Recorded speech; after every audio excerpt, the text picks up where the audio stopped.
আজরাইল ডাক দিয়া বলেন, আসমানের উপর দিয়ে যাইতেছিলাম, হঠাৎ করে তাকায় দেখি একজন ফেরেশতা আর একজন ফেরেশতার সঙ্গে গল্প করতেছে।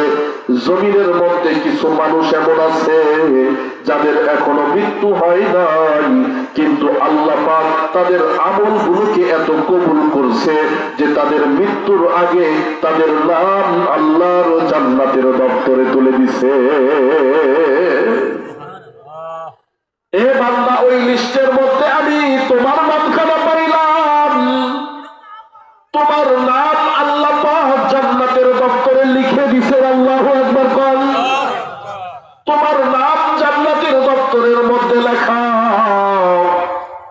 ওই জায়গা থেকে তোমার নামটা শুনে আমি তোমার সামনে এসে দাঁড়াইলাম। এ বান্দা, শুনে নাও,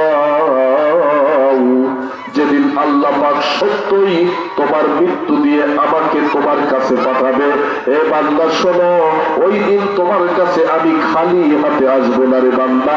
তোমার ঈমানের অবস্থা যদি এমন হয়, ওই দিন তোমার কাছে আসার সময় আমার এই হাতের মধ্যে তোমার জন্য জান্নাত নিয়ে হাজির হব।